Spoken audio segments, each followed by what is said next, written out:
রোজির রান্নাঘরে সকলকে স্বাগত। আজ আবার একটা রেসিপি নিয়ে চলে এলাম, চিকেন রেজালা। রেস্টুরেন্টে বা বিয়ে বাড়িতে সাধারণত চিকেন রেজালাটা আমরা খেয়ে থাকি, আর সেটাই আজ আমি ঘরেতে খুব সহজভাবে তোমাদের করে দেখাচ্ছি। দেখতে থাকো রেসিপিটা। এখানে 1 কেজি চিকেন নিয়েছি, ভালো করে ধুয়ে পরিষ্কার করে নিয়ে তাতে টক দই দিলাম 250 গ্রাম,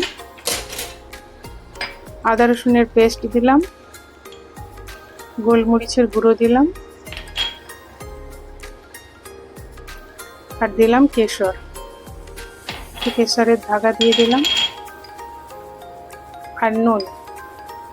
এটা দিয়ে ভালো করে ম্যারিনেট করে রেখে দিতে হবে কমসে কম 1 ঘন্টা। এর বেশি রাখতে পারলে আরো ভালো।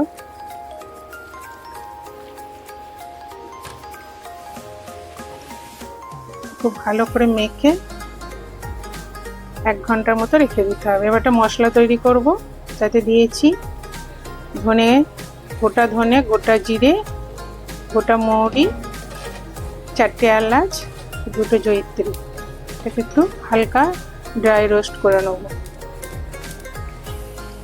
এটাকে ড্রাই রোস্ট করে আমি গুঁড়িয়ে রেখে দিয়ে চলে এলাম পেঁয়াজটাকে সেদ্ধ করতে। পেঁয়াজটা বড় বড় করে কেটে নিয়েছি, 4টে বড় বড় পেঁয়াজ দিয়েছি। 1 কেজি মাংসে 4টে পেঁয়াজ লাগবে, বড় পেঁয়াজ হলে। সেটাকে একটু বড় করে টুকরো করে কেটে সেদ্ধ করতে দিয়ে দিলাম। এবার আর একটা মশলা করতে হবে, সেটা হচ্ছে কাজু, চারমগজ আর তিল।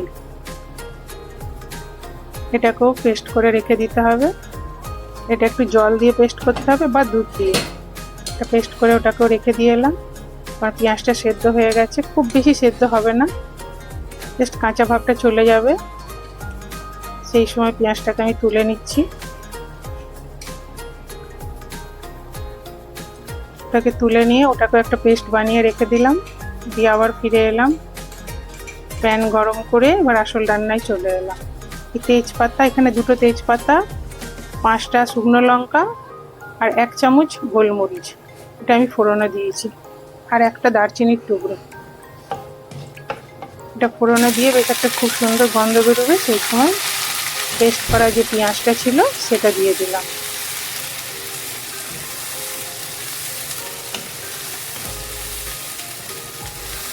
দিয়ে এটা ভালো করে, এটা সেদ্ধ করাই আছে, বেশি খুব একটা টাইম লাগবে না।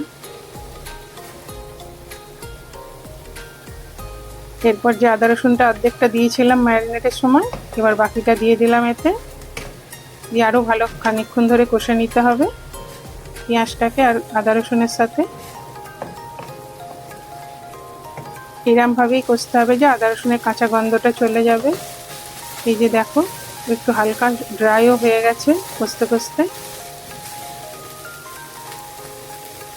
এই সময় আমি মাংস করা যেটা ছিল ম্যারিনেট করা, সেটা দিয়ে দিলাম।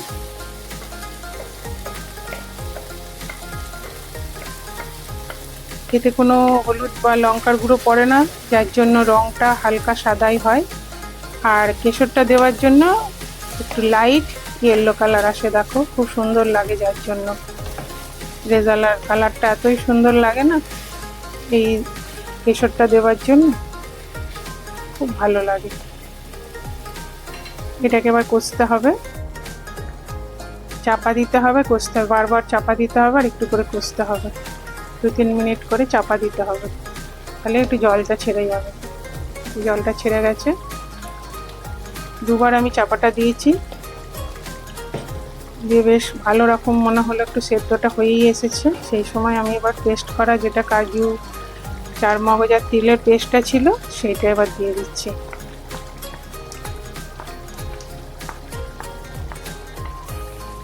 সেদ্ধটা কিন্তু চিকেন এই সময় আমার 70% হয়ে গেছে।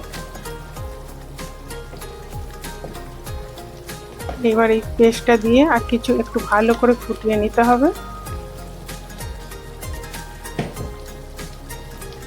আবার চাপা দিয়ে দেবো, দিয়ে ভালো করে ফুটিয়ে নিয়ে নেব। না চাপা দিলেও হয়, আমি এই সময় গুঁড়ো মশলাটা দেবো। হ্যাঁ, চাপা না দিয়ে আগে আমি গুঁড়ো মশলাটা দিয়ে দেবো, যে ভাজা গুঁড়ো মশলাটা রেখেছিলাম। জিরে, ধনে আর তোমার জয়িত্রী, এলাচ, এই যে মশলাটা ভেজে রেখেছিলাম এইটা এখানে দিয়ে দিলাম।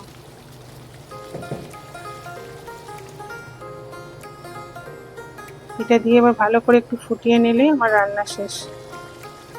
দেখো আমার রান্না হয়ে গেছে, পুরো কমপ্লিট আমার মাংসটা, উপরে তেলটাও ভেসে এসেছে। এই সময় একটু কেওড়া জল দিয়ে দেবো, 1 চামচ মতো কেওড়া জল দিয়ে দেবো।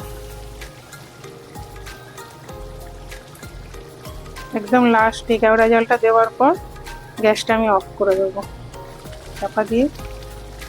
এই যে হয়ে গেছে রান্না, এবার আমি সার্ভ করে দিচ্ছি। আর যে শুকনো লঙ্কা দুটো আমি তুলে রেখেছিলাম সেইটা এই লাস্ট টাইমে দিলাম, তাতে একটা শুকনো লঙ্কার যে ফ্লেভারটা থাকে না, এটা খুব ভালো লাগে রেজালাতে, আমার ভালো লাগে বিশেষ করে, তার জন্য আমি একটু লাস্টেই দিয়ে দুটো শুকনো লঙ্কা, 2-3টে যেরকম হোক আমি রেখে দিই, দিয়ে লাস্ট টাইমে দিই, দিয়ে একটু চাপা দিয়ে রাখলে ফ্লেভারটা খুব সুন্দর লাগে। আমি সার্ভ করে দিচ্ছি, দেখো কত সুন্দর এসেছে কালারটা, খেতে তো অসাধারণ হয়েছে। আমার রান্নাটা যদি ভালো লেগে থাকে তো লাইক করে দিও, আর বন্ধু বান্ধবদের কাছে শেয়ার করে দিও, আর আমার চ্যানেলে নতুন হলে সাবস্ক্রাইব করে দিও আমার চ্যানেলটাকে, অনুরোধ রইল। সবাই ভালো থেকো, টাটা।